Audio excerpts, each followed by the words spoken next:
అలానే సిఎస్ రావు ఢిల్లీలో ఉండేటువంటి కూటమికి బీటలు వారే. ఆ కూటమి నుంచి ఆర్ఎల్జీపీ బయటకు వచ్చేసింది. అఫీషియల్గా ఆ పార్టీకి సంబంధించినటువంటి చీఫ్ పశుపతి రామ్ కుమార్ అనౌన్స్ చేసేశారు. ఆయనకున్నటువంటి 5 ఎంపీలు ఎన్డీఏ భాగస్వామి నుంచి దూరం జరిగినట్టు ఇప్పుడు ఢిల్లీలో వార్తలు చక్కర కొడుతూ ఉన్నాయి.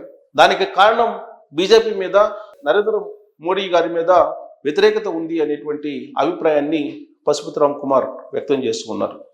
వాస్తవంగా ఎన్డీఏ కూటమిలో ఇప్పటికే జేడీయూ ఉంది, కీలకమైనటువంటి భాగస్వామి, తెలుగుదేశం పార్టీ ఉంది, అలాగే ఆర్ఎల్జీపీ కూడా ఉంది, రాష్ట్రీయ లోక్ జనశక్తి పార్టీ. అది బయటకు వచ్చింది. రాబోయేటువంటి రోజుల్లో బీహార్లో విడిగా పోటీ చేయడానికి సిద్ధమవుతుంది. అక్కడ ఉన్నటువంటి నితీష్ కుమార్ గారి మీద, బీజేపీ మీద వ్యతిరేకత ఉంది అని చెప్పి ఆయన అభిప్రాయపడుతూ ఉన్నారు. దళితులకు వ్యతిరేకంగా నరేంద్ర మోడీ గారు, బీజేపీ పనిచేస్తుంది అనేటువంటి అభిప్రాయాన్ని ఆయన వ్యక్తం చేశారు. బీజేపీ అసెంబ్లీ ఎన్నికల్లో రాబోయేటువంటి రోజుల్లో కీ రోల్ పోషించబోతుంది ఆర్ఎల్జీపీ అనేటువంటి అభిప్రాయాన్ని పశుపతి రామ్ కుమార్ వ్యక్తం చేస్తూ ఉన్నారు. ప్రస్తుతం కేంద్ర మంత్రిగా ఆయన ఉన్నారు. నరేంద్ర మోడీ గారి క్యాబినెట్లో కీలకమైనటువంటి మంత్రిగా ఉన్నారు ఆయన ఎన్డీఏ నుంచి బయటకు వస్తున్నట్టు అనౌన్స్ చేశారు. రాబోయేటువంటి బీహార్ అసెంబ్లీ ఎన్నికల్లో విడిగా పోటీ చేయబోతున్నాము అనేటువంటి అంశాన్ని ప్రస్తావిస్తూ వక్ఫ్ బిల్ని ఆయన ప్రచారాస్త్రంగా ఎంచుకున్నారు. వక్ఫ్ బిల్కి మద్దతు పలికినటువంటి తెలుగుదేశం పార్టీ అలాగే జేడీయూ రెండు ఆలోచించాలి, పునరాలోచన చేయాలి. ఎన్డీఏలో భాగస్వామిగా కొనసాగించడమా లేదా బయటికి రావటమా అనేటువంటి విషయాన్ని పశుపతి రామ్ కుమార్ చెప్తూ ఉన్నారు. ఇప్పుడు కూటమిలో ఒక రకమైనటువంటి రాజకీయ చర్చ జరుగుతుంది. ఇలాంటి సమయంలో ఆంధ్రప్రదేశ్ ముఖ్యమంత్రి చంద్రబాబు నాయుడు గారు ఢిల్లీ వెళ్తున్నారు. ఢిల్లీ వెళ్ళి ఢిల్లీలో ఆయన ఒకరోజు మొత్తం ఉంటారు. ఆ తర్వాత అక్కడి నుంచి ఆయన విదేశాలకు వెళ్ళబోతూ ఉన్నారు. అయితే ఈసారి ఢిల్లీ టూర్లో మాత్రం ఎన్డీఏ భాగస్వామ్య పక్షాలకు సంబంధించిన అంశాలు చర్చకొచ్చే అవకాశం ఉందని చెప్పి తెలుస్తోంది. చంద్రబాబు నాయుడు గారు ఎప్పుడు ఢిల్లీ వెళ్ళినప్పటికీ ఆంధ్రప్రదేశ్కి రైల్వేని తీసుకురావాలా, లేదంటే రోడ్డు మార్గాలను తీసుకురావాలా, అమరావతికి నిధులు తీసుకురావాలా, పోలవరానికి సంబంధించినటువంటి నిధులు, లేదంటే R&R ప్యాకేజీని ఇవి తీసుకురావాలా, లేదంటే విశాఖ రైల్వే జోనా, ఇలాంటివన్నీ ఆలోచించేవాళ్ళు. రాష్ట్ర ప్రయోజనాల కోసమే ఎన్డీఏ భాగస్వామిగా ఉన్నానని చెప్పి ఆయన చెప్తూ ఉన్నారు. నిజంగా కూడా రాష్ట్ర ప్రయోజనాల కోసం భాగస్వామిగా ఉన్నారు కాబట్టే 10 నెలల్లో సుమారుగా 10 లక్షల కోట్ల రూపాయలకు పైగా ఆంధ్రప్రదేశ్కి లబ్ధి చేకూరింది అనేది ఆంధ్రప్రదేశ్ ప్రభుత్వం చెప్తోంది. దానికి సంబంధించినటువంటి డెవలప్మెంట్ కూడా కనిపిస్తుంది. ఒకవైపు అమరావతి అభివృద్ధి, వరల్డ్ బ్యాంక్ నిధులు వచ్చాయి, మరోవైపు ఏషియన్ డెవలప్మెంట్ బ్యాంక్ నిధులు వచ్చాయి, ఇంకొక వైపు కేంద్ర ప్రభుత్వం సహకారం అందిస్తుంది.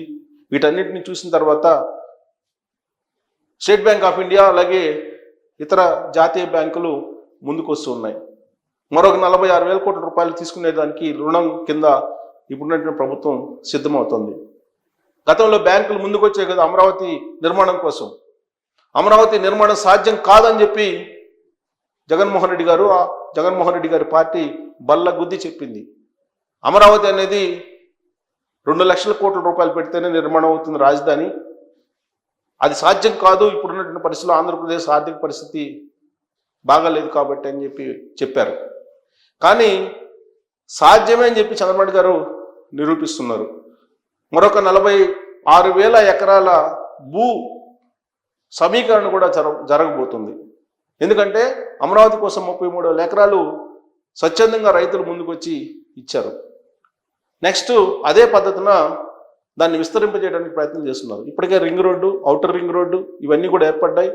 5,000 ఎకరాల తోటి ఇంటర్నేషనల్ ఎయిర్పోర్ట్ అమరావతిలో ఏర్పాటు చేయబోతున్నారు. ఇది లేటెస్ట్ అప్డేట్. సో ఇలాంటి డెవలప్మెంటు, రీకన్స్ట్రక్షన్ దిశగా వేగంగా వెళ్తున్నటువంటి చంద్రబాబు నాయుడు గారు ఎప్పటికప్పుడు ఢిల్లీ వెళ్ళినప్పుడు ఆంధ్రప్రదేశ్ ప్రయోజనాల కోసం ఆంధ్రప్రదేశ్కి వీలునన్ని ఎక్కువ నిధులు రాబట్టేటువంటి ప్రయత్నం, అలాగే ప్రయోజనాలు కలిగించేలాగా ఆయన లైజనింగ్ చేస్తున్నారు ఢిల్లీలో ఉండేటువంటి బీజేపీ పెద్దలతోటి. కానీ ఇప్పుడు సీన్ మారిపోయింది ఢిల్లీలో. అక్కడ ఎప్పుడైతే వక్ఫ్ బిల్ సపోర్ట్ చేసిందో తెలుగుదేశం పార్టీ అలాగే జేడీయూ, ఆ రోజు నుంచి ఆ రెండు పార్టీలను ఇండియా కూటమిలో ఉండేటువంటి భాగస్వామ్య పక్షాలు టార్గెట్ చేసేటువంటి ప్రయత్నం చేస్తున్నాయి. ప్రత్యేకించి చంద్రబాబు నాయుడు గారి వైపు ఇండియా కూటమి చూస్తూ ఉంది. ఆయన ఎన్డీఏ నుంచి బయటకు వస్తే నరేంద్ర మోడీ గారి ప్రభుత్వం పడిపోతుంది అనేటువంటి ఒక ఆలోచన వాళ్ళు చేస్తున్నారు. అందుకే దక్షిణ భారతదేశానికి నష్టం జరుగుతుంది, నియోజకవర్గాల పునర్విభజన జరిగితే దక్షిణ భారతదేశం శాశ్వతంగా నష్టపోతుంది అనేటువంటి ఒక నినాదాన్ని తీసుకుని చెన్నై కేంద్రంగా ఇటీవల కాలంలో ఒక మీటింగ్ పెట్టారు. ఆ మీటింగ్కి చంద్రబాబు నాయుడు గారు రాలేదు, పార్టిసిపేట్ చేయలేదు అనేటువంటి విషయాన్ని కూడా ఎలివేట్ చేశారు. అలాగే జనసేన పార్టీని కూడా టార్గెట్ చేశారు. కానీ చంద్రబాబు నాయుడు గారు ఆచితూచి అడుగు వేస్తున్నారు. రాష్ట్ర ప్రయోజనాలు ఎక్కడ దెబ్బతింటాయో అనేటువంటి ఆలోచనతో ఆయన ఆచితూచి అడుగు వేస్తున్నారు. 2019 ఎన్నికలకు ముందు నరేంద్ర మోడీ గారిని కాదని, ఎన్డీఏని కాదని బయటికి వెళ్ళిపోయారు. ప్రత్యేక హోదా ఇవ్వని కారణంగా ప్రత్యేక ప్యాకేజ్ ఇస్తామని హామీ ఇచ్చినప్పటికి కూడా దానికి చట్టబద్ధత కావాలని చెప్పి డిమాండ్ చేస్తే దానికి చట్టబద్ధత చేయలేదు. దాంతో ఆయన ఎన్డీఏ నుంచి బయటికి వెళ్ళారు. ఫలితంగా జగన్మోహన్ రెడ్డి గారు అధికారంలోకి వచ్చారు. 2019 నుంచి 2024 వరకు రాష్ట్రం 10 ఏళ్ల పాటు వెనక్కి వెళ్ళింది అభివృద్ధి విషయంలో అనేది చంద్రబాబు నాయుడు గారు అంచనా వేశారు. అందుకే ఆ తప్పు మళ్ళీ జరగకుండా రాష్ట్ర ప్రయోజనాల కోసమే పనిచేయాలని చంద్రబాబు గారు నిర్ణయించుకున్నారు. ఢిల్లీ రాజకీయాల కంటే కూడా రాష్ట్ర ప్రయోజనాలు ముఖ్యమైనటువంటి అభిప్రాయానికి వచ్చారు. ఆ కారణంగానే ఎన్డీఏ కూటమి ఏం చెప్పినా, ఎన్డీఏ కూటమి ఎలాంటి బిల్లులు పెట్టా కానీ బేషరతుగా మద్దతు ఇస్తూ ఉన్నారు. అయినప్పటికీ వక్ఫ్ బిల్లు విషయంలో కొన్ని సవరణలని ప్రతిపాదించింది తెలుగుదేశం పార్టీ. ఆ సవరణని అంగీకరిస్తూ బిల్లులో పెట్టారు. అందుకే వక్ఫ్ బిల్లుకి మద్దతు ఇవ్వడం జరిగింది తెలుగుదేశం పార్టీ. కానీ ఇప్పుడు రాష్ట్రీయ లోక్ జనశక్తి పార్టీ చీఫ్ పశుపతి కుమార్ ఏం చెప్తూ ఉన్నారంటే, తెలుగుదేశం పార్టీ అలాగే జేడీయూ రెండు కూడా వక్ఫ్ బిల్లుకి మద్దతు ఇచ్చి పార్లమెంట్లో ముస్లింలకు అన్యాయం చేశారు అని చెప్పి ఆయన ఇప్పుడు ప్రచారాన్ని మొదలు పెడుతూ ఉన్నారు. బీహార్ అసెంబ్లీ ఎన్నికల్ని టార్గెట్గా చేసుకుని ఆయన ప్రజల్లోకి వెళ్ళడానికి సిద్ధమవుతున్నారు. దాదాపు అక్కడ ఉండేటువంటి జిల్లాల్లో ఇలాంటి ప్రచారాలు చేయడానికి సిద్ధపడుతూ ఉన్నారు. ఎన్డీఏలో ఉన్నటువంటి భాగస్వామ్య పక్షాలు బయటికి రావాలి అనేటువంటి డిమాండ్ చేస్తున్నారు. ఆయన 5 ఎంపీలతోటి భాగస్వామ్యంగా ఉన్నారు. దాదాపు 10 ఏళ్ల పాటు ఎన్డీఏలో భాగస్వామిగా ఎల్జీపీ ఉంది. అయినప్పటికీ ఇప్పుడు బయటకు వచ్చారు.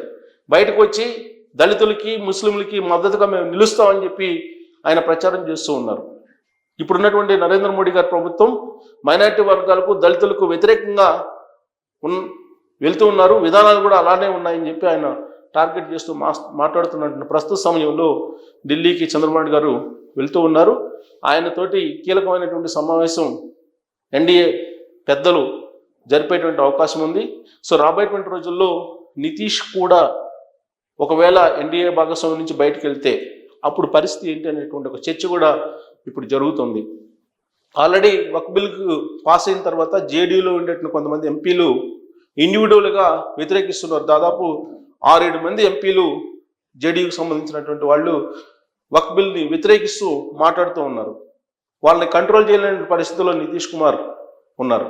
పైగా ప్రశాంత్ కిషోర్ గారు ఈ మధ్య ఏం చెప్పారంటే, నితీష్ కుమార్ గారి గ్రాఫ్ అమాంతం పడిపోయింది, రాబోయేటువంటి రోజుల్లో నితీష్ కుమార్ ఒక్క స్థానంలో కూడా గెలవలేడు అనేటువంటి అభిప్రాయాన్ని వ్యక్తం చేస్తున్నారు ప్రశాంత్ కిషోర్ గారు. ఇలాంటి పరిస్థితుల్లో అక్కడ లోక్ జనశక్తి పార్టీ కీలకంగా మారబోతుంది బీహార్ అసెంబ్లీ ఎన్నికల్లో.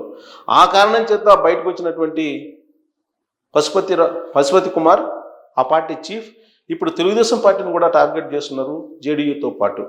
మరి దీన్ని సరిచేసేందుకు చంద్రబాబు నాయుడు గారు ఢిల్లీలో మంత్రాంగం నడపబోతున్నారు. నరేంద్ర మోడీ గారు, అమిత్ షా గారు వాళ్ళతోటి కలిసి ఎన్డీఏ భాగస్వామ్య పక్షాలతోటి ముందుకు వెళ్ళడానికి, మరింత బలోపేతం చేయడానికి ఎన్డీఏని చంద్రబాబు నాయుడు గారు ప్రయత్నం చేస్తారు. ఆయన సూచనలు సలహాలు తీసుకునే అవకాశం ఉందని చెప్పి వినిపిస్తూ ఉంది. మరి చంద్రబాబు నాయుడు గారు ఢిల్లీ టూర్ అందుకేనా, లేదంటే రాష్ట్రానికి సంబంధించినటువంటి ప్రయోజనాలు కూడా ఉన్నాయి, సహజంగా అవి ఎప్పుడు ఉండేవే. కానీ ఈసారి ఆయన ఢిల్లీ వెళ్తున్న సందర్భం మాత్రం అక్కడ ఎన్డీఏ నుంచి అక్కడ బయటకు వచ్చినటువంటి రాష్ట్రీయ లోక్ జనశక్తి పార్టీ ఏదైతే ఉందో అది బయటకు వచ్చిన తర్వాత మరింత బలహీనపడింది ఎన్డీఏ. సో దాన్ని మరి సరి చేసేందుక లేదంటే లైజరింగ్ చేసేందుక చంద్రబాబు నాయుడు గారు రాబోయేటువంటి రోజుల్లో ఎన్డీఏలో కీలకంగా మారేటువంటి అవకాశం ఉందా? ఇప్పుడు ఎన్డీఏలో చంద్రబాబు నాయుడు గారిని కన్వీనియంట్ చేసేటువంటి అవకాశం ఉందా? ఇలాంటి పరిస్థితుల్లో గతంలో ఆయనకు అనుభవం ఉంది, ఎన్డీఏ కన్వీనర్గా చేసినటువంటి అనుభవం. సంకీర్ణ ప్రభుత్వాలని విజయవంతంగా నడిపినటువంటి లీడర్లో భారతదేశంలో చంద్రబాబు నాయుడు గారికి పేరుంది. మరి ఆయనకి ఎన్డీఏ పగ్గాలు అప్పచెప్తారా అనే దాని మీద కూడా చర్చ జరుగుతుంది. ఢిల్లీ సమావేశం, ఢిల్లీ టూర్ ఈసారి కీలకంగా మారబోతుంది. చంద్రబాబు నాయుడు గారు మరోసారి ఢిల్లీలో చక్రం తిప్పే బాధ్యతలు స్వీకరిస్తారా అనే దాని మీద మీ అభిప్రాయాన్ని తెలియజేయచ్చు. Thank you.